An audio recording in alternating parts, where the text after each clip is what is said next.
Major plans for WWE and TNA on the main roster, plus a huge rumor killer and some great news for WWE. It's all coming up right here on the Ango Show.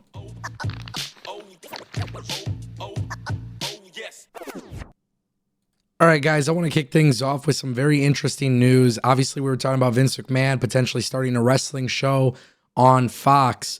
Some very interesting developments have crossed over.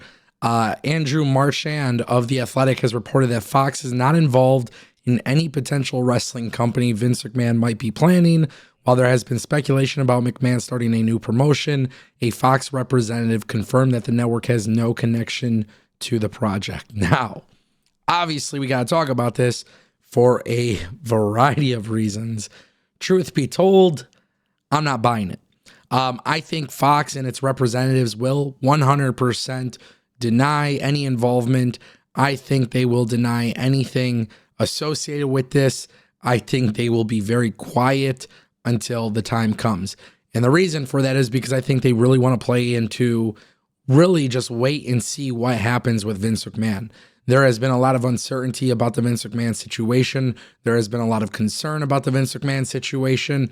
There is obviously it's such an intricate and such a high level story that you're not going to see anybody vouch or support Vince McMahon until everything is concluded. So until then, I think Fox will rightfully deny any sort of involvement.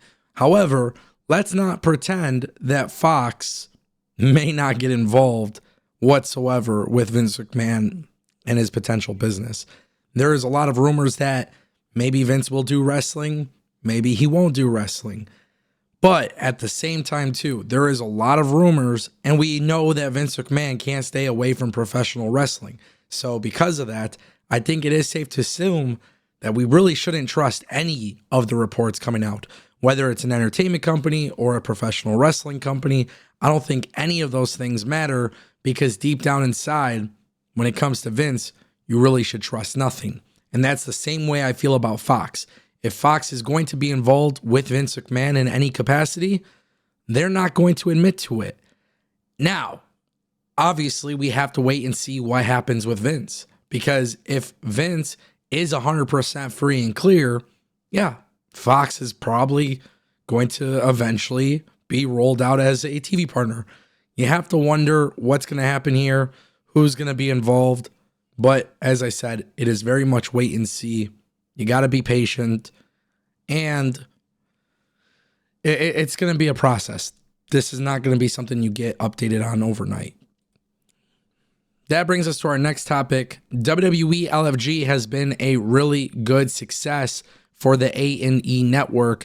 Now a new report has come out by PW Insider, and they've reported that WWE LFG has already been renewed by A&E, and they were told that season 2 is already underway for filming in Orlando. This is obviously huge news for WWE. Their partnership with A&E has been very successful. They are developing a lot of content and a lot of projects for A&E.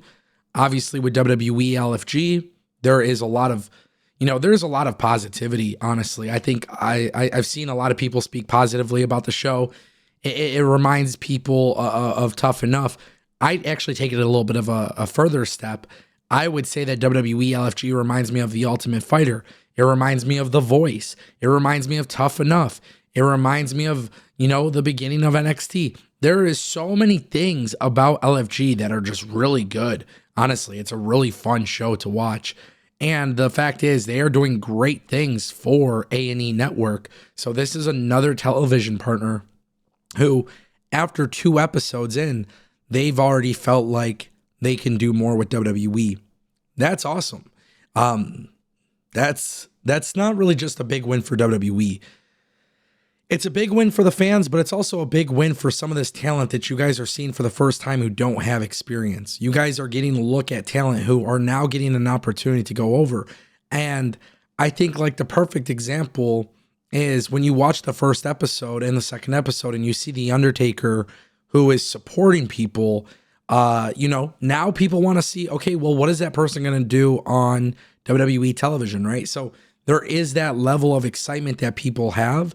And I think genuinely speaking, this is like a really good thing for WWE and for that talent. Now, also one thing I do want to point out too with WWE LFG is that it has that reality show competitive element to it. And I do think a lot of people have been interested in a show like this for WWE because of the fact that you are being exposed to talent before they ever appear on TV. So this is one of those situations where it's not like Tough Enough where there's really just one winner. These people are all signed to some sort of deal with WWE. They all have opportunities to be successful later on. So it's going to be very interesting to see what season 2 looks like, and maybe even season 3 or season 4. And my last note that I'll make about WWE LFG is that A&E is a very reputable TV network. So the fact that there's this good response from them tells me that WWE dominates Sunday nights with A&E for a very long time to come. And that brings us to our final topic of today. Guys, the Hardy Boys will be on NXT tonight, but some very interesting news dropped. People in WWE Creative are optimistic about a Hardy Boys main roster run. Obviously, they have the partnership with TNA. This would be very significant because the partnership is really between NXT and TNA. WWE has dropped a brand new Hardy Boys t-shirt as well ahead of their return to WWE NXT. WrestleVotes came out and said that internally there is a buzz that this is just the beginning. Many creative sources are optimistic that they will have a main roster program sometime this spring or summer. So that is obviously huge. This would be the first time that TNA stars are crossing over onto the main roster for WWE. Obviously, there's major plans there, and this is where I get really excited. We have SummerSlam. We have all of these different events, international PLEs. Guys, there is an opportunity for WWE to fix their tag team division. It is very lackluster, but they have some great tag teams. So if you're telling me that we could get Tama Tonga and Tonga Loa versus the Hardys, Street Profits versus the Hardys, War Raiders versus the Hardys, obviously there is a lot of opportunities. And the cool thing about this is that TNA benefits because now you are promoting the TNA tag champions on the main roster. That's the perfect partnership. So this is great. I was relatively shocked to see that the merchandise dropped. But of course, WWE is going to do things like that, and they're obviously going to take advantage of this. So I'm very excited to see what happens and what they do long term. Creatively, it's going to be really important that WWE does this the right way. And also, Jeff Hardy, Matt Hardy, really more so Jeff. He's kind of been problematic in the past. I know he wants to fix everything and kind of go out on a positive note. This is the perfect way to do that, all while TNA also gets the benefit. Ladies and gentlemen, that's the Ango Show.